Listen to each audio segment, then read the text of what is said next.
Jesteśmy na przejściu granicznym pomiędzy Irakiem a Turcją. To doświadczenie dla nas to stanowi prawdziwy horror, bo jesteśmy już tutaj 9 godzin. Zajechaliśmy do Kuwejtu. Spotkało nas wiele niedogodności na granicy. Celnicy sprawdzali nam bagaż przez 2 godziny. Byli bardzo nieuprzejmi. Choć zwiedziliśmy 60 krajów świata, nigdy takich niedogodności na żadnej granicy nie mieliśmy. Jesteśmy 23 godziny na nogach, dopiero teraz idziemy spać. Ale za to mamy z naszego hotelu bardzo fajny widok na plażę i Zatokę Perską.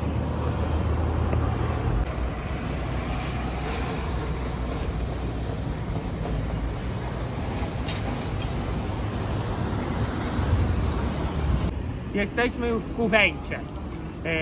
Zwiedzanie nowego kraju rozpoczynamy od Bajt Otman, czyli otomańskiego domu. Dlaczego? No bo historycznie tereny te, tak jak i Al-Hasa w Arabii Saudyjskiej, należały, czy były pod władzą Turków otomańskich. I to muzeum dokumentuje ten okres w historii Kuwejtu. Przy głównym wejściu do muzeum stoi piękny, żółciutki Dodge Power Wagon. Być może kojarzycie go z naszych wizyt w Muzeum Offroadów Al-Madam w Zjednoczonych Emiratach Arabskich.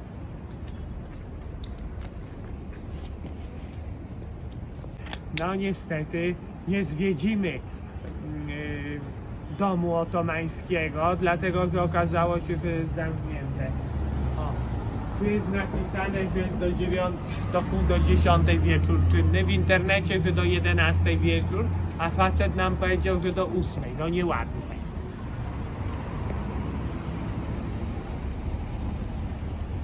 Jesteśmy w nietypowej restauracji. Oto album, która jest częścią hotelu Radisson Blu i mieści się wewnątrz tradycyjnej drewnianej łodzi dołu. Ponieważ jesteśmy nad morzem, nad Zatoką Perską, zdecydowaliśmy się na ryby i owoce morza. Ja mam łososia, a Małgosia małże. Jedzenie wygląda na smakowite.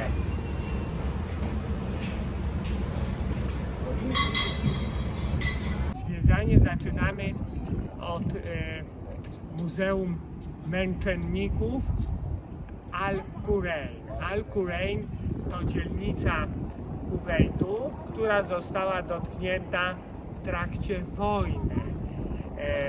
Chodzi tu o pierwszą wojnę w Zatoce Perskiej, która rozpoczęła się w 90 roku. Wówczas to wojska irackie pod wodzą Saddama Husajna dokonały inwazji na Kuwejt. Husajn powoływał się historycznie na fakt, że tereny Kuwejtu podlegały Basrze, podlegały administracji w Basrze, tak, w czasach, kiedy na tych terenach panowali Turcy otomańscy. W 1991 roku miała miejsce kontrofensywa wojsk sojuszniczych, oczywiście pod wodzą Amerykanów. Kontrofensywa ta zapisała się w historii pod nazwą Pustynna Burza, ale miało tu też miejsce kilka innych mniej znanych operacji wojskowych. I wówczas dość prędko wyzwolono Kuwejt spod okupacji irackiej. Na Irak nałożono wiele sankcji gospodarczych, które Irakijczycy odczuwali przez wiele lat i oczywiście Irak musiał płacić wysokie reparacje wojenne. Co ciekawe, inwazja ta odbyła się pod dużym przyzwoleniem społeczeństwa irackiego, dlatego że zwykli Irakijczycy powszechnie poparli inwazję, tak jak jest to współcześnie w przypadku inwazji rosyjskiej na Ukrainę. Społeczeństwo rosyjskie też w większości ją popiera.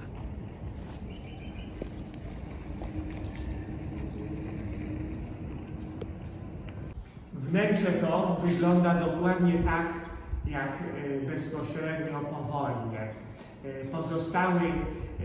W ścianach pozostały ślady po kulach i widać, że toczyły się tu intensywne walki. W domu męczenników, jak sama nazwa jego wskazuje, za ojczyznę oddało życie wielu dzielnych Kuwejczyków, tak jak na przykład tutaj na klatce schodowej wiodącej z pierwszego na drugie piętro zginął kapitan Yusuf Kodeir Yusuf Ali. Sorry, could you make a photo of me? Of course. Jesteśmy w niewielkim muzeum na parterze domu męczenników.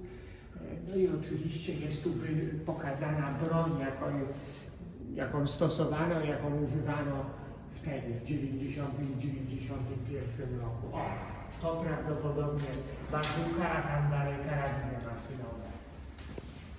W Muzeum Męczenników jest też kilka pojazdów.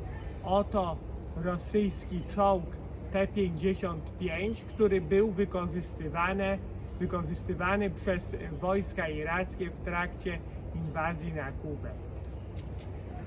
A teraz oryginalny beczkowóz, który służył po prostu do wożenia wody.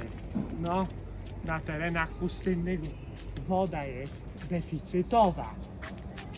I teraz zobaczycie 4 pojazdy w nienaruszonym stanie, które zostały częściowo zniszczone w trakcie wojny, ostrzelane. O, zobaczcie, tamte widać ślady po kulach.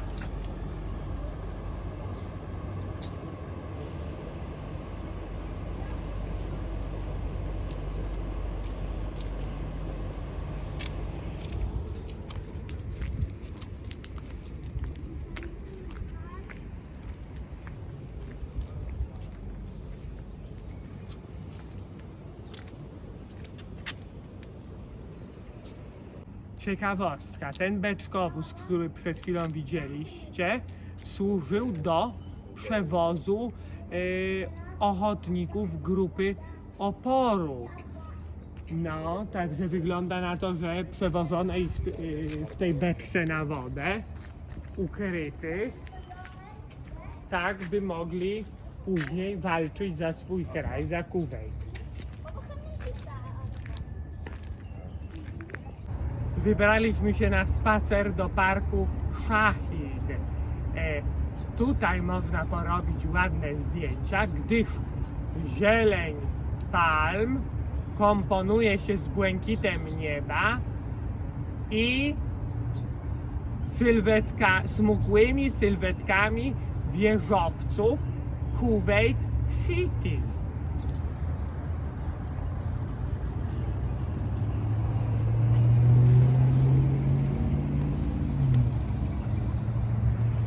W parku znajduje się pomnik męczenników i Muzeum Pamięci. Napisano na tabliczce informacyjnej tak: nie jesteśmy tu, żeby się wyróżniać, ponieważ jesteśmy wszyscy stworzeni równi przez Allaha, ale w międzyczasie nie wolno zapominać o tych, którzy ponieśli męczeńską śmierć. No i właśnie temu poświęcony jest ten pomnik. Tym męczennikom, którzy oddali życie za ojczyznę i za Allaha w trakcie I wojny w Zatoce Perskiej.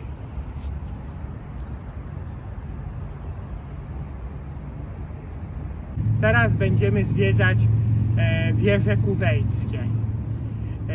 Miejsce to jest słynne na cały świat. Składa się z 3 wież, ale najbardziej charakterystycznym ich elementem są te kulki. Jedna wieża nie ma żadnej kulki, druga wieża ma 1 kulkę, a trzecia wieża ma 2 kulki. I ta budowla poza wieżowcami Dubaju jest najbardziej charakterystycznym budynkiem całego regionu Zatoki Perskiej. Jesteśmy w drugiej kulce. Niestety, jak widzicie, nie mam aparatu fotograficznego, bo kazali zostawić, więc zdjęć fajnych tu niestety nie porobię. A i tak nie ma tu open deck, tylko widok przez szybę, która jest brudna. Ale ciekawostką jest to, że zamontowano tu mechanizm obrotowy. Zobaczcie. O, tu jest część stała, a tu część obrotowa. Podobne mechanizmy obrotowe były w Berlinie Fernsehturm i w Iranie wieży, która nazywała się, Małgosiu, jak? Al-Zadi Tower? Coś takiego. No, ale odwiedziliśmy to miejsce. Widok, gdyby nie brudne szyby, byłby ładny, bo mamy Zatokę Perską z jednej strony, a z 3 pozostałych stron są wieżowce Kuwejtu. Dodam jeszcze, słuchajcie, że plusem tego miejsca jest to, że jest tu rozsądna cena biletu wstępu. 3 kuwejskie dinary, czyli około 40 parę złotych, niecałe $10 od osoby. To naprawdę rozsądna cena, zważywszy, że na Burj Khalifa we trójkę z Mamunią musieliśmy zapłacić równowartość ponad 2000 złotych. Znajdujemy się w miejscowości Dżahra, położonej jakieś 30 km od centrum Kuwait City.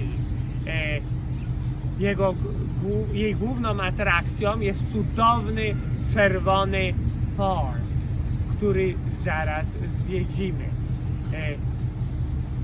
Zwiedzanie kolejnego kraju byłoby niepełne bez zwiedzenia, obejrzenia, zobaczenia zabytkowego fortu. Niestety minusem jest to, że Kuwejtczycy między godziną 12:30 a 16:30 mają siestę. Tymczasem o 16:50 zachodzi słońce, więc o tej porze roku niemożliwym jest sfotografowanie fortu w Magic Hour. Ale wrócimy tu, słuchajcie, w kwietniu, gdy zachód słońca będzie później i zrobimy lepsze zdjęcia, bo teraz niestety ukradli kolory.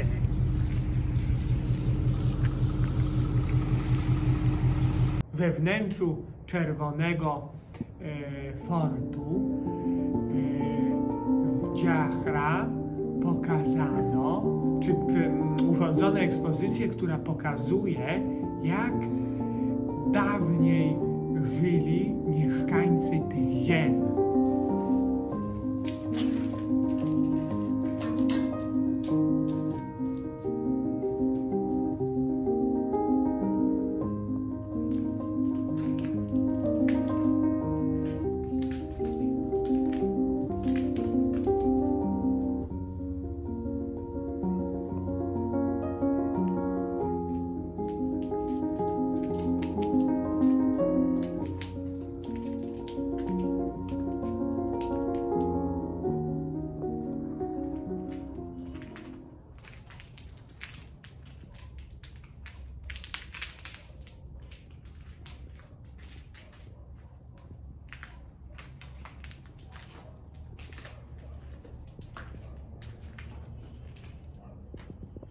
Jesteśmy wewnątrz wspaniałego Beit Otman, czyli muzeum poświęconemu dziedzictwu Kuwejtu, które sięga czasów otomańskich.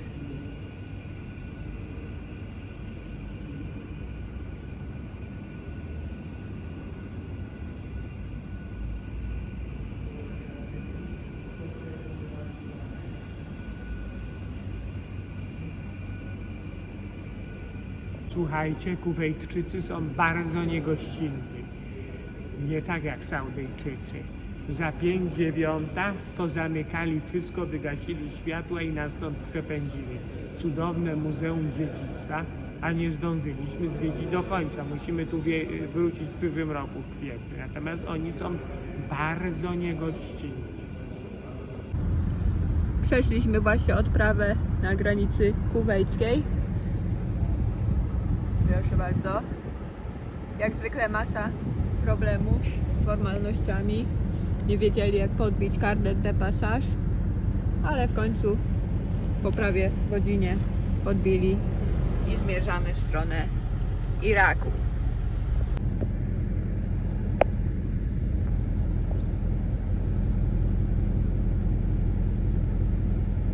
Wjechaliśmy do nowego kraju, to Irak. To 32 kraj Mustanga i 59 mój, a Małgosi 35. Spotkało nas tu wiele niedogodności. Na granicy spędziliśmy 5 albo 10 godzin. Straciłem rachubę, ledwo ze zimiem. Ale jest tu bardzo ładna brama z charakterystycznym, historycznym motywem lwów. No, jesteśmy wykończeni. Zobaczymy, co dalej nas spotka w Iraku. Jesteśmy na głównej irackiej autostradzie A1, która biegnie z Basry, położonej nad Zatoką Perską, blisko granicy z Kuwejtem, do Bagdadu, stolicy, a następnie przez pustynię do granicy z Jordanią. No i zatrzymaliśmy się na chwilę, żeby zrobić zdjęcia i utrwalić ten moment. Taki krajobraz, jak widzicie, jest dosyć powszechny. Co kilka kilometrów widać wraki spalonych ciężarówek, czasem autobusów, ale najczęściej są to cysterny, tak jak ta tutaj. Mogłoby się wydawać, że to może być pozostałość po wypadku, którego służby nie sprzątnęły i dlatego ten taki wrak miałby pozostać przy drodze. Z takim zjawiskiem spotkałem się w Islamskiej Republice Mauretanii, gdzie tego typu wraki przy głównej drodze z Naładibu do Nouakchott, stolicy Mauretanii, są powszechne, ale to są wraki powypadkowe, natomiast te tutaj są pozostałością po wojnie. A przypomnijmy, że miały miejsce dwie wojny nad Zatoką Perską. Pierwsza w trakcie inwazji Saddama Husajna na Kuwejt i druga po interwencji amerykańskiej, będącej odpowiedzią na zamachy terrorystyczne 11 września, która ciągnęła się latami, była wyjątkowo krwawa i brutalna. No i ten element świadczy o smutnej karcie historii Irakijczyków.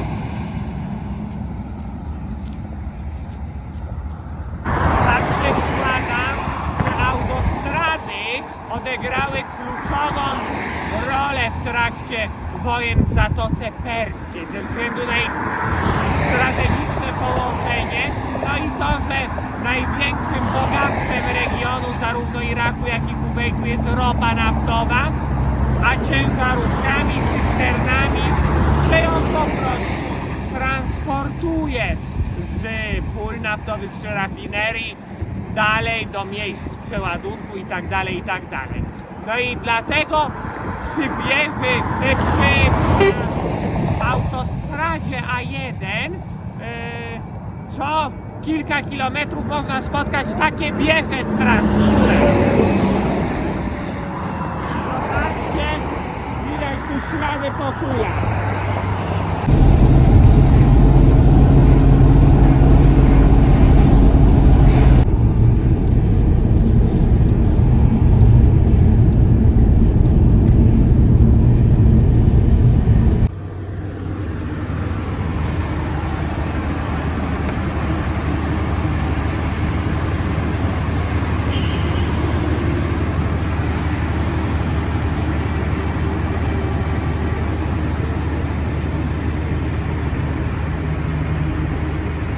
Wczoraj około 3 po południu zajechaliśmy do hotelu w Bagdadzie. To fajny 4-gwiazdkowy hotel o przyzwoitym standardzie i dobrej cenie. Noc kosztuje tu niecałe $50, a w cenie jest śniadanie. Jak wiecie, mamy zwyczaj wstawać bardzo późno, więc śniadania w hotelach nas omijają.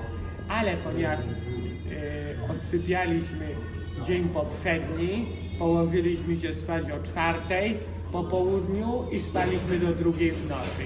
Śniadanie jest od 7 rano, więc jesteśmy i jemy. Wygląda na bardzo smakowite, pyszny arabski chleb, dużo serów, mniam, mniam.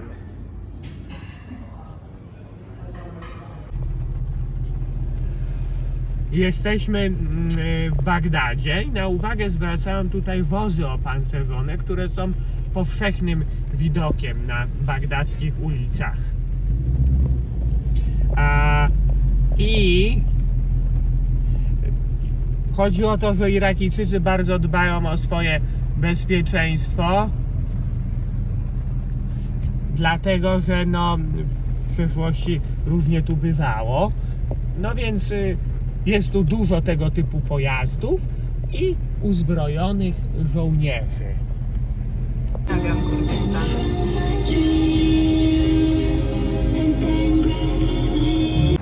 Jesteśmy w irackim Kurdystanie, krainie geograficznej, która leży na północy Iraku i w której mieszka dużo Kurdów. Znajdujemy się tuż przy granicy z Turcją. Musieliśmy tu zostać na noc ze względu na bardzo długą, szacunkowo około 6-godzinną kolejkę na przejściu granicznym. A oto panorama przygranicznego miasta Zaho.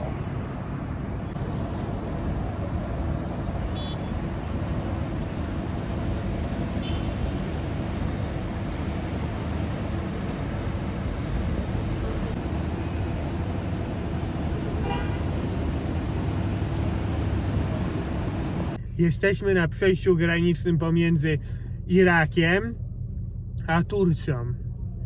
To doświadczenie dla nas to stanowi prawdziwy horror, bo jesteśmy już tutaj 9 godzin, od 3 po południu do północy, i to pomimo tego, że udało nam się przyspieszyć, ominąć sporą część kolejki na przejściu granicznym. Tak, przypuszczam, że gdybyśmy cały ten okres spędzili, no to czekalibyśmy tu do jutra wieczór albo nawet do soboty, czyli do dnia Wigilii. Jest za kwadrans 9 rano, a my dopiero dojechaliśmy do Mardin, położonego raptem 200 km od granicy z Irakiem. Jesteśmy wykończeni, musimy znaleźć hotel i spać przed dalszą podróżą do Polski, a także dobrze ponad 3000 km stąd. Natomiast Mardin to piękne, zabytkowe tureckie miasteczko, położone malowniczo na zboczu góry. To gratka dla miłośników historii. Nie możemy sobie pozwolić na zwiedzanie Mardin, bo wracamy na święta i tak mamy opóźnienia, ale na pewno wrócimy tu już w kwietniu przyszłego roku, żeby zwiedzić to cudowne miejsce.